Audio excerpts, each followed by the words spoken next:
We've got Roots of War highlights from OKS versus NA1, and this is one Roots of War you don't want to miss because it was an absolute bloodbath, and I reached my personal highest so far in the entire Roots of War campaign, hitting rank 7 and showcasing the points later down the line, so you don't want to miss it. So let's go through all of the different fights and battles that occurred in Roots of War.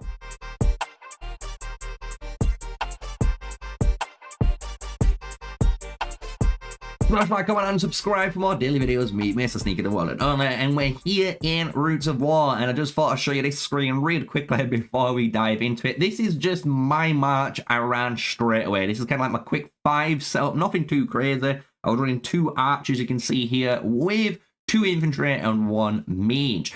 I ran Kinsin, Mag, Freygar, and then the Skullgirl, Gresh, into Lilia and your Indis, because that's kind of like my thing I love doing anyway. And the thing is, I've been running this because a lot of people have been suggesting, and I've been listening, don't you worry, I've been listening about Magrat and Freygar, and honestly, it's really good. It is honestly really, really good, and it surprised me, honestly, and it's really good because if you're like me, and you work on your Magrat, and you have a 5-5-5-1 Magrat, and now you're technically working on other heroes, and I'm working on my Kanara, as you guys know, you know, it's going to allow me to use Freygar in the March instead of my Zeta, because my Zeta is only 5-1-1-2, and it just isn't nowhere near as strong as the Freygar is, and it's cool how much damage output this March honestly puts out. It's kind of scary. So we're going to just showcase all the highlights of all the major fights that are going through this Roots of War, just to give you guys a heads up. This is kind of like a little opening gambit. I don't think Fiery Red was really paying attention to this match, and I just instantly, as soon as I saw that Tormented Arrow, if you just saw that, as soon as I saw that speech bubble come up, I instantly hit my artifacts, because that means it casts it anyway, and it did, and I locked him in position, so we got that easy kill, and now it's the engage. It's the engage, the very first one. Who's gonna win the push, right, on the bridge, the very first one? Because one thing, I don't know if you guys ever know this, right, it's to do with the stone, right? This is a little tip and trick for you Roots of War players out there watching the video right now. If you're wondering where the first stone spawns, there's 2 really easy ways of doing it. One way, you can just click on the little stone, so you're not up the top, it says unavailable. Even at the start of the game, when it's there and that timer's ticking down, you can click on it and it will show you where the very first actual, you know, stone is going to be. Or if you look on the map, it's a little bit hard, but on the map in the top corner when you play, again, one of the 3 Lifestone altars will be flashing. There'll be dot, right? You'll see it. So that is where the Lifestone starts. So that's how we know it's going to be in the middle. That's why the opening fight is here. And you can see now the infantry line has burn through, right? We burn through the infantry of the NA guys, and we've got some infantry left up, and I'm playing super aggressive this game, and wait until you see some of the aggressive players I do later on, because I was in the zone, let's just say that, right? So what we're trying to do here, just to give you guys a little, you know, maybe a perspective from me as a player, obviously I'm trying to target the closest marchers that are on this flank. And what I'm trying to do as well is get off the bridge. So you can see me really quickly trying to stay, you know, at the front. And I'm trying to push off and get out of here without overextending to a point where I'm just like, fuck it, I'm going to have to do it unless, you know, no one else is going to do it, right? So I push out now, and you can see now everyone starts to push out as well, which is great to see. We see the follow-up. So now we're going into the main fight, and we're trying to clean up the rest of the NA guys. But you can see we were successful in this first push, and we pushed these guys back. I'm not going to lie, guys.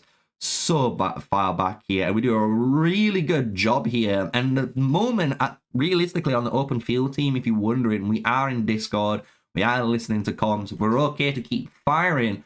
But you're going to see at some point, you will see, guys, at some point, everyone just turns around. They 180 and turn around. And the reason they do that is because of the Lifestone, right? The Lifestone time, you can see, is at 10 minutes. So when it's about to spawn, it's better to kind of pull back a little bit with your reinforced or refreshed troops and hold on the choke point to guarantee you've got it, and then just dominate them again, right? And you're going to see that happen here, basically, for us in this first push. And I'm looking at these targets. I'm like, do I go for the Nika? I'm like, nah, let's just kill the Madeline, stick on the Madeline, finish off the front line. There we go. Another one out the dust. A Garwood comes in, and then I'm like, fuck this. Look at all these mages.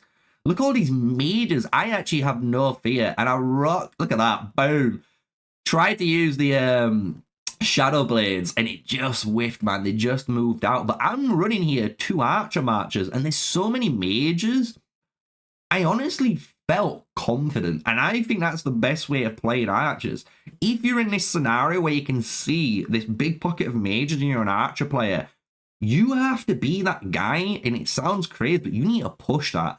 Push that shit. Because when you do that, look at the backup you get. Look how much deeper we are now on that left side. And those mages just get pushed out of position, right? Because the problem with the mages, as you guys know, they really cannot fight an archer. If they go against an archer player, they get rinsed, man. Even if you're a T5, you're going to be taking, honestly, if you hit an archer guy, unnecessary damage. So here what you can see is me just resetting up my marchers, kind of going through here. We can summon the bear at this moment too. It's obviously down to our Beastmaster, which is M. And I'm going to call her out because she said I wasn't gonna, but I am gonna.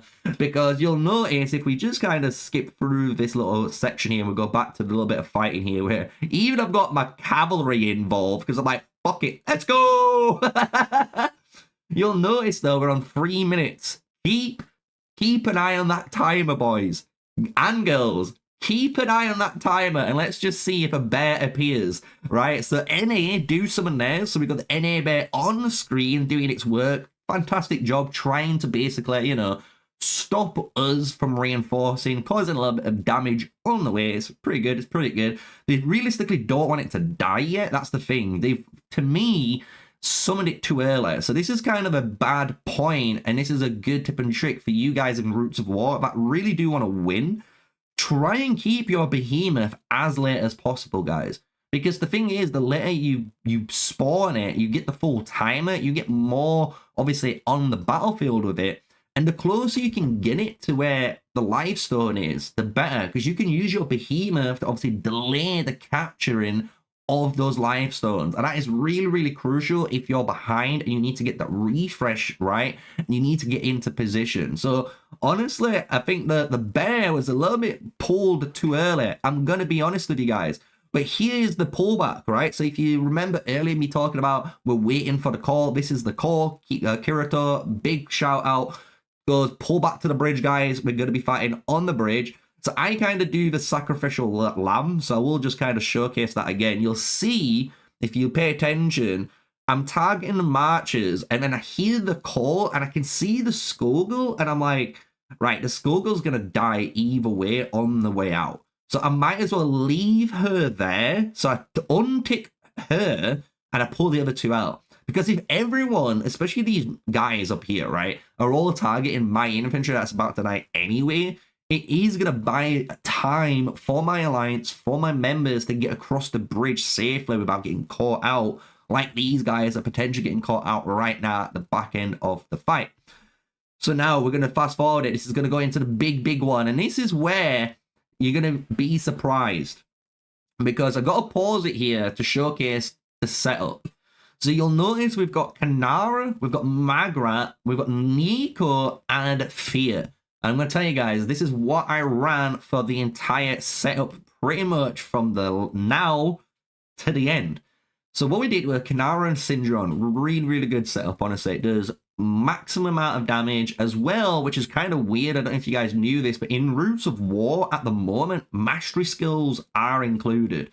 So if you do have Grey Mars Ballista like I do on my Syndron, you've technically just gained that Kanara Nico, you know, counterattack combo on the Syndron while doing already insane damage, right? So we're running Kanara Syndron. We've got Magrat Freyga, already been talking about that.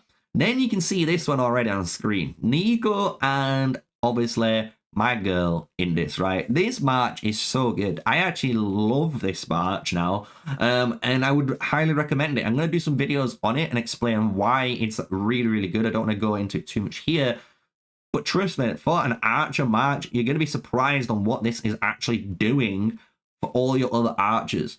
And then the final archer march I've got is Fear and Craig. Cannot leave the AoE master out of the lineup. And you're going to see here, from now on is where I get all, and I mean all of my points. I am running quad archers with my Goresh as the front line, and I am targeting whoever is lowest in the front lines first, and then I'm targeting the mages. And it is horrible to play against. I actually feel for anyone who has to play against these type of players like myself, because Modena, big shout out to Modena, TFS player, right? In the past, I'm a bit sick, do apologize. But big shout out to Modena in the past, rocking 4 and 5 archer marches in T5 on the open field, and does insane work. And I can see why, because it's disgusting, guys. It is disgusting, because you've got to think, you've got 5 or 4 marches that you're controlling, all specialized at dealing normal attack damage. Instantly, when you target someone, they're taking like 5,000, 7,000 damage like that. And then it just skyrockets up, depending on if you've got the crit bonuses, any buffs on play, if they're T4 and you're T5, it is silliness.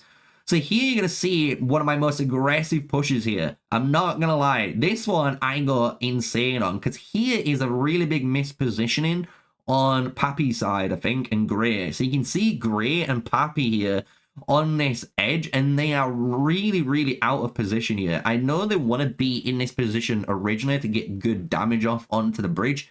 Makes sense. But these guys, like this march fucking here, needs to be up there. Like, they needed to move, and you'll see them get punished for it. Literally, I am going to punish these guys for this. I am playing archers, and look at them dead. Now I'm targeting the Lilia, and then I'm like, oh wait, there's an Alowin? Let's target Alowin. As soon as I hit the Alowin, he goes into the yellow. Now I target the Valen. Valen, watch his health bar, guys. It's just getting dropped. And I'm pulling myself into this pocket because I want to be here. But I don't want to get targeted by those marchers above, right? I want to focus on these guys out of position and kill them.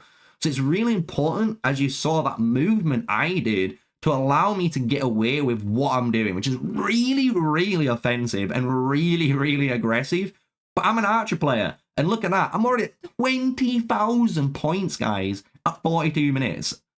And I've only got one T5 march, remember that. One of these archers are T5. The rest are all T4 still. That's the sad truth if they count. And look how much damage I am putting in, and it's all because of my T5 tech, right? Even with my T4 units, with archers, they're at the maximum power level they can be. So if I'm going against any other guy that's a T4 player, I should just naturally beat them, right? So it's insane. And look at this, man. Look at these mages. They're all lining up.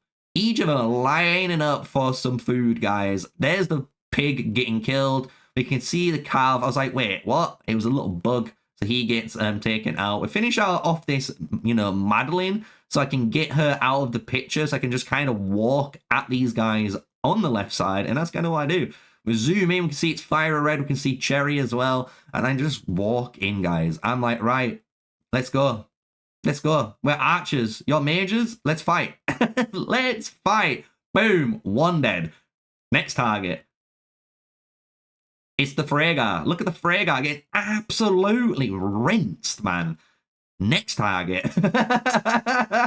It's so good. Honestly, I love this setup. If you're wondering if you want to play archers, if it's viable, it is viable. It's just a different way of playing the game compared to mages. If people tell you to play mages, it's just because it's the easiest thing to do. It's more consistent on average, right? If you're a good archer player, you know what you want to do. You have the understanding of the rock, paper, scissors and what you're able to achieve and what you're not. Honestly, they are monsters. And look at this, man, by the way. My other marchers all die because of, obviously, they're getting targeted over time.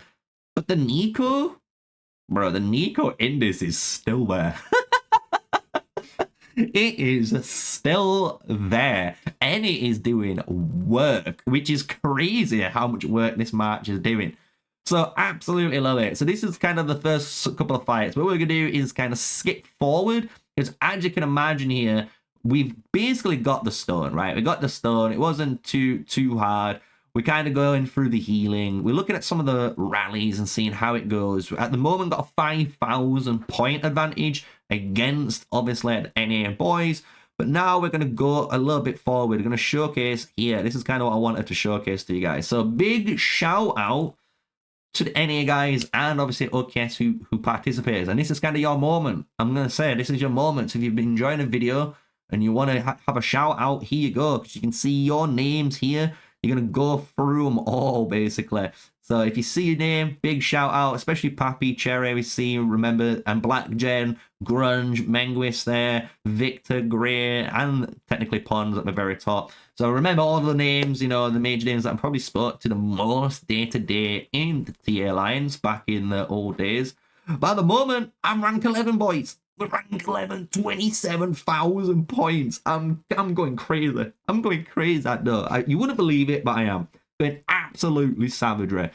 So here is the next limestone capture. So what we're going to do is fast forward it here because it's a little bit lackluster. I'm not going to lie, until I get my troops there, because at the moment, you know, these guys, I don't know what was wrong with NA.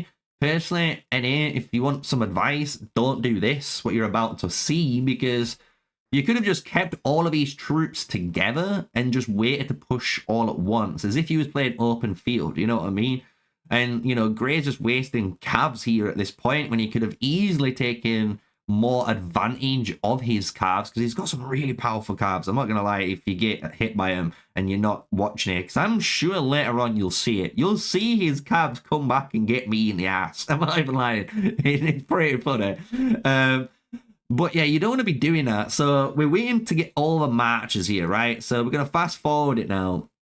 And this is when this fighting starts. So all I do is, again, I play a very aggressive role here because I'm playing infantry with my archers. And the way I look at it is, if my infantry blocks the target and then my archers nuke the target, it's probably the best scenario for me. Because it's weird how you play. It's like this, you know, Bruiser-styled gameplay. And he's Red. This is what I'm talking about. Look at Red coming in off the back line, straight onto my Fear and Craig.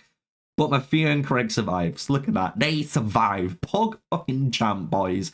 So now we're just going back into the things. And you can see now we've win the open field easy. And I'm using my infantry here to try and block the progression now. So I went to peel that guy, right? So if we just kind of pull back, if you watch this move here, you'll notice there's that infantry, right? Just above the marker on the right side. And you'll see these infantry coming now down, right? So I go to target this march, and then you'll see me immediately target the infantry on the right to kill it and block the other one, right? So watch this. Boom. Instantly target. So now I'm here and I'm blocking this guy now. We kill him. Now we're blocking him and we're blocking another one. Great. I'm doing my frontline job. My archers are just doing their thing, killing stuff. And I notice, whoa. What are these guys doing? What are these guys doing? They need to be put in their place. And that's kind of what I do. And this is my mistake here, because I didn't uncheck my Goresh. And because I didn't uncheck the Goresh, the infantry, as you can see, gets to touch my archers, and I take a fucking shit ton of damage, and they start focusing me. And that's all my mistake. I'm happy to own up to it. I'm happy to own up to it. I'm like, fuck, dude. But the best thing about it, we got the stone. It was worth it at the end. We won, right? So we're going to fast forward it here a little bit, because this fight does go on a little bit longer. We're going to just kind of time lapse it. If you noticed as well, earlier, the bear never spawned. So, yeah, we don't forget that type of things, you know. We got the next one. She didn't forget this one, which was good. We needed the Hydra, so we got the Hydra out. But the bear, yeah, we didn't summon the bear for some reason. I just think we didn't really need it, to be honest. Let's be honest. If we had it, it'd be overkill. It'd have been overkill. So here's a little bit of cavalry gameplay. We love a little bit of cav gameplay, right? just running in and out, targeting these guys, finishing them off, seeing who wants it, getting this free, you know, basically 3 points while I'm waiting for my hospital, right? So you got to remember in Roots of War, you got the healing. All I'm doing while I'm waiting for my healing to get a little bit higher to proc the troops, just shoot some cavs. Get some cavs out there. I'm not even lying. I'm ready. I'm happy to suicide these guys. That's how much I don't care about them, right? Any points during my downtime is better than no points, right? So poor Grey is getting what he deserves. Boom, straight into it. Bang. 6.4k. Boom, 5.9k. Love it. Absolutely love it. So now we're going to fast forward it again, right? Because we're going to go into the next major fight. This fight, I'm going to pause. I need to readjust because this fight, I went fucking mental. Absolutely mental. So this area, as you guys know, there's 2 entrances. So there's this left side and that right side, right? And at the moment, what you're going to see is they're kind of poking from both, and I don't like that. And the funny thing is, Lawtu doesn't like that either. So you're going to see Lawtu kind of go up and try and stop this top side at first, which is good. But he notices it's just him, I think, when he backs out. And then I'm like, no, he's committing to this. I'm fucking going. So I go. And once I go, he's going. And this is where these poor guys, oh no. Oh, poor guys, right? So this is why you're running I'm running triple archers now with a Lilia, right? Lilia Valen. Watch how much damage this is. Watch how quick these guys die, man. It is not even funny. You cannot be out of position. Let's just say that. Being out of position is gonna get you killed. Look at that, 12,000, 15, 16,000 nearly. 16,000 from Rattle Spear onto that. Oh my god. 35,000 to kill her. Oh my god. It is savage. That was so savage. Like, let's just replay that one last time. Because I honestly, when I did this, I was like, bro, I even impressed myself. You know, when you're at that moment and you're like, holy shit. Like, what the hell, bro? Look at this. This is savage. So we're going in. We targeted the march instantly, right? We've got our Kanara killed, which is great. Rattle Spear into Shadow Blades. Watch this. So boom, 16k, 16k. Auto cast. Bang. It's like an execution. Holy shit. And it doesn't stop there, boys. It doesn't stop there. I go absolutely crazy. I'm just fucking full sending it, boys, with the Goresh Schoolgirl, with the triple archer and the mage, just to help them at the back, just to kill these guys. And this, I must admit, was very demoralizing if you used NA. I can imagine this was savage to play against. Like, you must be like, holy shit. Because watch how far we pushed him back. This isn't one of those times, guys, where we've got 1 minute left on the Lifestone and we're going to pull back and let the guy with the Lifestone capture it. We know he's going to be safe. He's going to get the Lifestone. So we are just going for blood. We are going for blood. This is basically revenge. This is for all of the BS in the past when none of the members backed me up when they should have, right? So this is all of the revenge coming out. This is everything. Imagine it. You can imagine it all pent up. The Goresh just slapping everyone. The Archers killing everyone. It was so good. It was funny as fuck, guys. I had a good time, honestly. You can imagine this was a really fun Roots of War for me. It meant a lot as well. You know, a lot of the OKS guys didn't know at first until they realized who it were, and then they even, some of them, honestly, some of them re-watched the video. I might put it up there. I might just put the video up there. Why not? Re-watch the video if you've never seen it. If you're new to the channel, you might not know what we're on about. But you'll see about a time when our moral integrity gets questioned and they get, you know, slapped in the face with integrity and morals. So it was a good time anyway. But yeah, this is our Roots of War. You can see it's not going to stop, boys. It's not going to stop. We've got 13,000 points over them, and we're still pushing them. We are not stopping. I mean that. We are not stopping. I am killing everything on sight. Everything. Look at this. I'm even pushing so deep now because my infantry died. So I've just got my, archers, mages. I don't care. I don't care. Look at it. We literally pushed them all the way to their back gate. We swarm this poor rally that's, getting fucking trying to leave to rally somewhere. We said, fuck that. This is leaving base, my friend. And just to put icing on the cake, we have to drop the fucking emote, walk up to the gate, and all I do, honestly, chat, I stopped playing. I stopped playing. I just let them zero themselves, and on top of it, just let them send my marchers home so I could heal them and get them to the next stone where we needed them a lot quicker. Gonna be honest. Not gonna lie. Look. Happy as days. Didn't affect me once, and then boom, terminate an arrow on the back end. Bang. Little 1.6k damage. It was fun. So now we just kind of heal. Boom. Click the quick heal. So it makes sense now, right? Why we're kind of delaying for all of that. And now we're just waiting for the marchers to come home. And you'll be surprised because if they died at the back entrance, they can come through really, really quick instead of going all the way around the map. And that's the reason why I did it that way. So look, already my marchers are back up. Look, my last one, boom, home. Already. So it's time to go again.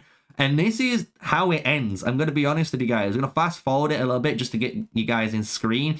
We can see Pappy here completely out of position again.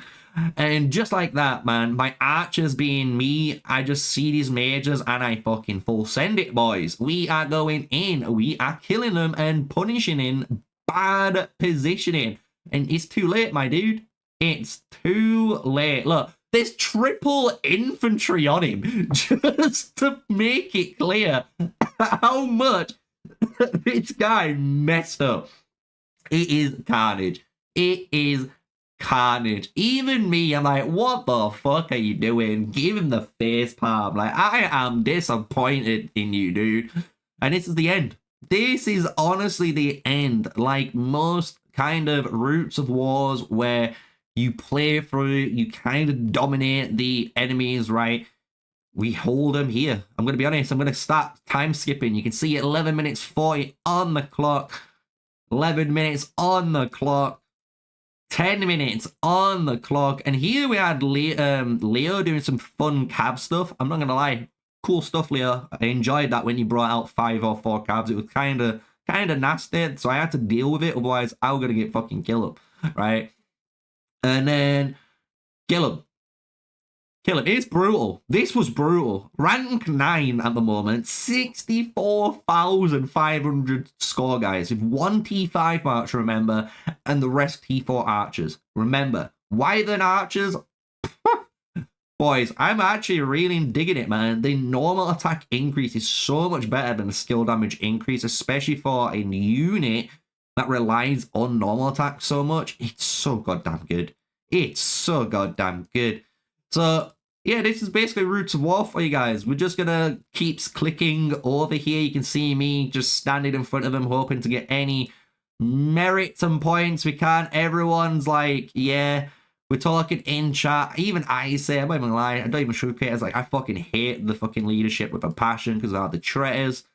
Piece of shit, I'm not even gonna lie. But I know a lot of the guys, and I will say this now, a lot of the guys in NA, especially I think the leads now and stuff, and even some of the members, are nowhere near the same team as TA, right? Because TA disbanded, they split into 2 different groups, and even then, one of those groups, some of those members are in TFS now and stuff like that. So, you know what I mean? I know this is a complete different animal, right? So, big shout out to, honestly, NA1 for keeping up the momentum, for keeping up the alliance, and honestly, for just being your own alliance now, right? Big shout out to you guys, and I hope in the future, I wonder how things go, you know, with recruitment and all of that type of stuff. So we're going to go to the end. We're going to go to the actual end here. So here's the last, like, 10 seconds. and we'll showcase as the score, and we'll showcase why it was such a butchering. I wasn't even sugarcoating it at all. It was a savage butchering, this were, when it comes to Roots of War. Look at that, guys, man. 50.8 million total kills compared to NA's 34.1. We literally almost did. We did like 60% of their total kills extra. It's insane. It is insane. And for me, it was even more insane because, like I said, this was my actual all-time highest. 2.3 million historical kills. New record. New record on the kill points. 71,000 points, boys. And to top it off, we obviously go into the mail, right? And this is where, whew, I was like shocked because I didn't expect to be where I were. Honestly, rank 7 was crazy. So you got ranks 1, 2, and 3, 4, 5. Boom!